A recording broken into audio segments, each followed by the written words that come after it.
അസ്സലാമു അലൈക്കും വറഹ്മത്തുള്ളാഹി വബറകാതുഹു. അൽഹംദുലില്ലാഹി റബ്ബിൽ ആലമീൻ. അസ്സലാത്തു വസ്സലാമു അലാ റസൂലിൽ അമീൻ വഅലാ ആലിഹി വസഹ്ബിഹി അജ്മഈൻ. അമ്മാ ബഅദ്. ഇൻ ഉരീദു ഇല്ലൽ ഇസ്ലാഹ മസ്തതഅതു വമാ തൗഫീഖി ഇല്ലാ ബില്ലാഹ് അലൈഹി തവക്കൽതു വഇലൈഹി ഉനീബ്. റബ്ബി ഇശ്റഹ് ലി സദ്രി വയസ്സിർ ലി അംരി വഹ്ലുൽ ഉഖ്ദത മിൻ ലിസാനി യഫ്ഖഹു ഖൗലി. പ്രിയ സഹോദരി സഹോദരന്മാരെ, സൂറത്തു സുഹ്റുഫ് 61 മുതൽ 65 വരെയുള്ള 5 സൂക്തങ്ങളാണ് നമ്മൾ ഈ ക്ലാസ്സിൽ ചർച്ച ചെയ്യുന്നത്. കഴിഞ്ഞ ക്ലാസ്സിൽ മറിയമിൻ്റെ പുത്രൻ ഈസാ നബിയുമായി ബന്ധപ്പെട്ട പ്രാഥമികമായ ചില കാര്യങ്ങൾ ശ്രദ്ധയിൽപ്പെടുത്തി. തുടർന്ന് അള്ളാഹു പറയുന്നു, വഇന്നഹു ലഇൽമുൽ ലിസ്സാഅത്തി. ഈസാ പ്രവാചകൻ അഥവാ മറിയമിൻ്റെ പുത്രൻ വാസ്തവത്തിൽ ഉയർത്തെഴുന്നേൽപ്പിൻ്റെ ദൃഷ്ടാന്തമാകുന്നു. ഫലാ തംതറുന്ന ബിഹാ വത്തബിഊൻ. അതിനാൽ നിങ്ങൾ അതിൽ ഒരു സംശയവും വേണ്ട, എൻ്റെ സന്ദേശം സ്വീകരിച്ചു കൊള്ളുക. ഹാദാ സിറാത്തു മുസ്തഖീം. ഇതാണ് ശരിയായ വഴി.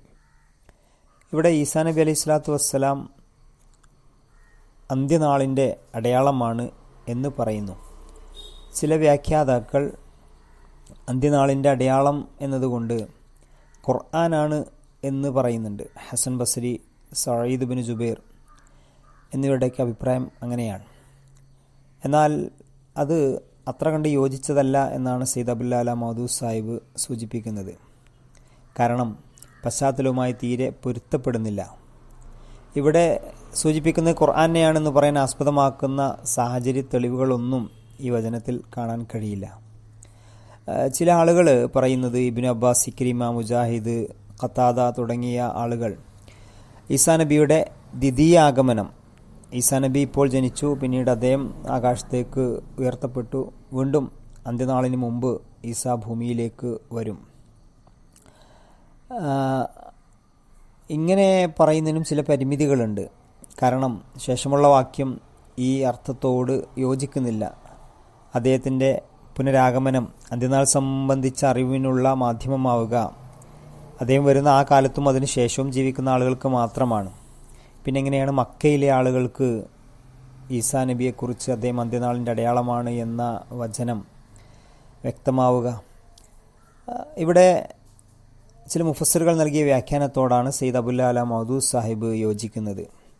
അദ്ദേഹം പറയുന്നു, ഇവിടെ ഈസാ അലൈഹിസ്സലാമയുടെ പിതാവില്ലാത്ത ജനനവും പക്ഷികളെ ഉണ്ടാക്കലും മരിച്ചവരെ ജീവിപ്പിക്കലും അന്ത്യനാളിൻ്റെ സാധ്യതയ്ക്കുള്ള തെളിവായി സൂചിപ്പിക്കുകയാണ്. ഈ മുഫസ്സിറുകളുടെ അഭിപ്രായത്തിൽ ദൈവവചനത്തിൻ്റെ താല്പര്യം ഇങ്ങനെയാണ്: പിതാവില്ലാതെ കുഞ്ഞിനെ ജനിപ്പിക്കുകയും തൻ്റെ ഒരു ദാസനെ കൊണ്ട് കളിമൺ പ്രതിഭയിൽ ജീവൻ ഉളവാക്കിക്കുകയും മരിച്ചവരെ ജീവിപ്പിക്കുകയുമെല്ലാം ചെയ്തത് ഏതൊരു അള്ളാഹുവാണോ ആ അള്ളാഹുവിനെ നിങ്ങളെയും മറ്റുള്ളവരെയും എല്ലാ മനുഷ്യരെയും മരണാനന്തരം വീണ്ടും ജീവിപ്പിക്കുക ഒരിക്കലും അസാധ്യമല്ല എന്ന് വ്യക്തമാക്കി കൊടുക്കുകയാണ്. ഇങ്ങനെ പറഞ്ഞ ശേഷം അള്ളാഹു പറയുന്നു, നിങ്ങൾ എന്നിൽ വിശ്വസിക്കുക, നിങ്ങൾ എന്നെ പിൻപറ്റുക, ഇതാണ് ഏറ്റവും ശരിയായ വഴി. അള്ളാഹുവിന് ഇബാദത്തെടുത്ത് അവൻ്റെ കൽപ്പനകൾ പാലിച്ച് ജീവിക്കലാണ് ഏറ്റവും ശരിയായ വഴി. വലാ യസുദ്ദന്നക്കുമു ശൈത്വാൻ. ചെകുത്താൻ നിങ്ങളെ അതിൽ നിന്ന് തടയാതിരിക്കട്ടെ. ഇന്നഹു ലക്കും അദുവ്വു മുബീൻ. അറിയുക, പിശാജ് നിങ്ങളുടെ തെളിഞ്ഞ ശത്രുവാകുന്നു. അന്ത്യനാളിൽ വിശ്വസിക്കുന്നതിൽ നിന്ന് തടയരുത് എന്നർത്ഥം. ഈസാ നബിയുടെ ചരിത്രം മക്കയിലെ ആളുകൾക്ക് പറഞ്ഞു കൊടുക്കുമ്പോൾ മക്കയിലെ ബഹുഭൂരിഭാഗം ആളുകളും പരിഹസിക്കുകയും വിശ്വസിക്കാൻ കഴിയാതിരിക്കുകയും ചെയ്തിരുന്ന അടിസ്ഥാനപരമായൊരു സംഗതി ആഖിറയാണ്, പരലോക വിശ്വാസം. മരിച്ചു കഴിഞ്ഞാൽ പിന്നെ എങ്ങനെയാണ് ഒരു ജീവിതമുണ്ടാവുക എന്നതിൽ മക്കയിലെ ഭൂരിഭാഗം ആളുകൾക്കും സംശയമുണ്ടായിരുന്നു. നിരന്തരം അവർ ചോദിച്ചുകൊണ്ടിരുന്ന കാര്യം അതുതന്നെയായിരുന്നു. പിശാജ് നിങ്ങളുടെ ശത്രുവാണ് എന്നും പരലോക വിശ്വാസത്തിൽ നിന്ന് നിങ്ങളെ തടയുന്നത് പിശാജാണ് എന്നും അവരെ അള്ളാഹു വ്യംഗ്യമായി സൂചിപ്പിക്കുകയാണ്. വലമ്മാ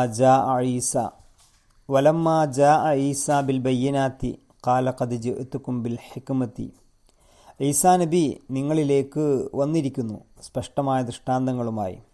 അദ്ദേഹം പ്രഖ്യാപിച്ചു, ഞാൻ സത്യജ്ഞാനവുമായി നിങ്ങളിൽ വന്നിരിക്കുന്നു. എന്തിനാണ് ഈസ വന്നത്? ഖാല ഖദ് ജിഅ്തുകും ബിൽ ഹിക്മതി വലി ഉബയ്യിന ലക്കും ബഅദല്ലദീ തഖ്തലിഫൂന ഫീ. ഉബയ്യിന ലക്കും, നിങ്ങൾക്ക് വ്യക്തമാക്കി തരാൻ, ബഅദല്ലദീ തഖ്തലിഫൂന ഫീഹി, പരസ്പരം ഭിന്നിച്ചുകൊണ്ടിരിക്കുന്ന ചില സംഗതികളുടെ യാഥാർത്ഥ്യം. ഫത്തഖുല്ലാ, നിങ്ങൾ അള്ളാഹുവിനെ സൂക്ഷിക്കുക. വാത്തിയൂൻ, നിങ്ങൾ എന്നെ അനുസരിക്കുകയും ചെയ്യുക. ഈസാ നബിയുടെ സമൂഹത്തെയും സമുദായത്തെയും കുറിച്ച് നമുക്കറിയാം. പൗരോഹിത്യത്തിൻ്റെ എല്ലാവിധ ദുഷിപ്പുകളും പേറിയ ഒരു ജനത, അള്ളാഹുവിലുള്ള വിശ്വാസത്തിന് പുറമെ ഇതരരിൽ അമിതമായി വിശ്വസിക്കുകയും അവരുടെ കൽപ്പനകൾ ശിരസാവഹിക്കുകയും ചെയ്യുന്ന ഒരു ജനത. അവരോട് പറയുന്നു, നിങ്ങൾ ഭിന്നിച്ചുകൊണ്ടിരിക്കുന്ന എല്ലാ സംശയങ്ങൾക്കുമുള്ള വ്യക്തമായ മറുപടി ഞാൻ നൽകാം. അള്ളാഹുവിൻ്റെ വ്യക്തമായ നിർദ്ദേശങ്ങൾ എൻ്റെ പക്കലുണ്ട്. നിങ്ങൾ അള്ളാഹുവിനെ സൂക്ഷിക്കുക, എന്നെ നിങ്ങൾ അനുസരിക്കുകയും ചെയ്യുക. ഇബ്ലീസ് നിങ്ങളെ വഴിതെറ്റിക്കാൻ ശ്രമിക്കും. അള്ളാഹുവിൻ്റെ പ്രവാചകന്മാർ നിങ്ങളെ നേർവഴിയിലേക്ക് നയിക്കുന്നു. എന്നെ അനുസരിക്കണമെന്ന് ഈസാ നബി പറയുന്നത് ദൈവത്തോടുള്ള നിരുപാധികമായ അനുസരണം പോലെയുള്ള ഒരനുസരണമല്ല, മറിച്ച് ഞാൻ പറയുന്നത് അള്ളാഹുവിൻ്റെ കൽപ്പനകളും നിർദ്ദേശങ്ങളും മാത്രമാണ്. അതാണ് ശരിയായ വഴി.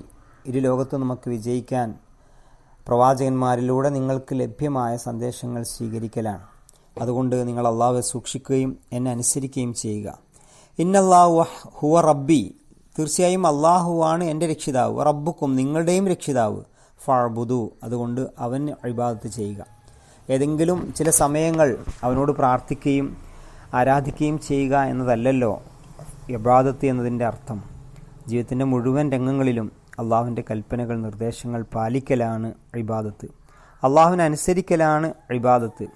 അവന് വണങ്ങി വഴങ്ങി ജീവിക്കലാണ് ഇബാദത്ത്. ഹാദാ സിറാത്തും മുസ്തഖീം, അതാണ് ഏറ്റവും ശരിയായ വഴി എന്ന് അള്ളാഹു സുബ്ഹാനഹു വ തആല പഠിപ്പിക്കുന്നു. ഈസാ നബി ഒരിക്കലും ഞാൻ ദൈവമാണെന്നോ ദൈവപുത്രനാണെന്നോ എന്നെ ആരാധിക്കണമെന്നോ ഒരിക്കലും പറഞ്ഞിട്ടില്ല. എല്ലാ പ്രവാചകന്മാരും പ്രബോധനം ചെയ്തിട്ടുള്ളതും ഇപ്പോൾ മുഹമ്മദ് നബി സല്ലല്ലാഹു അലൈഹി വസല്ലം നിങ്ങളോട് പ്രബോധനം ചെയ്തുകൊണ്ടിരിക്കുന്നതുമായ അതേ സന്ദേശം തന്നെയാണ് ഈസാ നബിയും പ്രബോധനം ചെയ്തത്. 65-ാം സൂക്തത്തിൽ പറയുന്നു, ഫഖ്തലഫൽ അഹ്സാബു മിൻ ബൈനിഹിം ഫവൈലുൽ ലില്ലദീന ളലമൂ മിൻ അദാബി യൗമിൻ അലീം. ഫഖ്തലഫ, ഭിന്നിച്ചു, അൽ അഹ്സാബ്, കക്ഷികൾ, മിൻ ബൈനിഹിം, അവർക്കിടയിലെ ചില കക്ഷികൾ ഭിന്നിച്ചു. ഒരു വിഭാഗം അദ്ദേഹത്തോടുള്ള എതിർപ്പിൽ അദ്ദേഹത്തിൽ അവിഹിത ജനനം ആരോപിച്ചു. ഉപ്പയില്ലാതെ ജനിച്ചത്, നിന്റെ ഉമ്മ അങ്ങനെ ഇങ്ങനെ എന്നൊക്കെ പറഞ്ഞിട്ട് വളരെ വലിയ ആരോപണങ്ങളും കുറ്റപ്പെടുത്തലുകളും നടത്തി. ചില ആളുകളോ തങ്ങളുടെ ദൃഷ്ടിയിൽ കുരിശിലേറ്റി നിർമ്മാർജ്ജനം ചെയ്തു. അതുവരെ എത്തി. ഈസാ നബിയെ എന്തിനാണ് നിങ്ങൾ കുരിശിലേറ്റിയത് എന്ന് ചോദിച്ചാൽ, അല്ലെങ്കിൽ ഈസാ പ്രവാചകനെ കുരിശിൽ തറച്ചതിൻ്റെ കാര്യമെന്ത് എന്ന് ചോദിച്ചാൽ ഇപ്പോഴും വ്യക്തമായ ഉത്തരങ്ങളില്ല. മറുപക്ഷം ഭക്തിയും വിശ്വാസവും അതിര് കവിഞ്ഞ് അദ്ദേഹത്തെ ദൈവപുത്രനാക്കുകയും ചെയ്തു. പിന്നെ ഒരു മനുഷ്യൻ ദൈവമാവുക എന്നത് അവർക്കൊരു സങ്കീർണ പ്രശ്നമായി തീർന്നു. അത് വിശദീകരിക്കും തോറും അവർക്കിടയിൽ അസംഖ്യം തർക്കങ്ങളും ഗ്രൂപ്പുകളും ഉണ്ടായി. ക്രിസ്ത്യാനികളിൽ ധാരാളം ഗ്രൂപ്പുകളുണ്ട്. വിശ്വാസപരമായി പലവിധ വൈവിധ്യങ്ങളുമുണ്ട്, വ്യത്യാസങ്ങളുമുണ്ട്. അല്ലാഹു സുബ്ഹാനഹു വ തആല ഈസാ നബിയിൽ വിശ്വസിക്കാത്ത ഒരു ജനതയെക്കുറിച്ച് പറയുന്നത്, ഫവൈലുൽ ലില്ലദീന ളലമൂ മിൻ അദാബി യൗമിൻ അലീം. അതിനാൽ ധിക്കാരികളായവർക്ക് വേദനയേറിയ ഒരു നാളിലെ ശിക്ഷയാൽ മഹാനാശമുണ്ട് എന്ന വളരെ കണിശമായ താക്കീതാണ് നൽകുന്നത്. ഈസാ നബി അലൈഹി സ്വലാമയുടെ ജീവിതം, അദ്ദേഹത്തിൻ്റെ ജനനം, അദ്ദേഹത്തിൻ്റെ പ്രബോധനം, അദ്ദേഹത്തിന് നൽകിയ ദൈവിക ദൃഷ്ടാന്തങ്ങൾ, എല്ലാ പ്രവാചകന്മാരെയും പോലെ നിങ്ങൾ അള്ളാഹുവിൽ വിശ്വസിക്കുക, ശിർക്ക് ചെയ്യരുത്, അള്ളാഹുവിൻ്റെ കൽപ്പനകൾ മാത്രം അനുസരിച്ച് അവനെ ഇബാദത്ത് ചെയ്യുക എന്ന സന്ദേശം തന്നെയായിരുന്നു ഈസാ നബിയും സമൂഹത്തോട് പഠിപ്പിച്ചത്. അദ്ദേഹത്തിൻ്റെ ജീവിതത്തിൽ ഒരിക്കലും ഞാൻ ദൈവപുത്രനാണെന്നോ ഞാനൊരു ദൈവമാണെന്നോ എന്നെ നിങ്ങൾ ആരാധിക്കണമെന്നോ ഒരിക്കലും അദ്ദേഹം പറഞ്ഞിട്ടേയില്ല. അദ്ദേഹത്തിൻ്റെ പ്രബോധനങ്ങൾ, ജീവിതങ്ങൾ കൂടുതൽ പഠിക്കുകയും സമൂഹത്തോട് സംവദിക്കുകയും ചെയ്യുക എന്നത് വിശ്വാസികളായ നമ്മുടെ ബാധ്യത കൂടിയാണ്. അള്ളാഹു നമ്മയൊക്കെ അനുഗ്രഹിക്കുമാറാവട്ടെ. ആമീൻ. അസ്സലാമു അലൈക്കും വറഹ്മത്തുള്ളാഹി.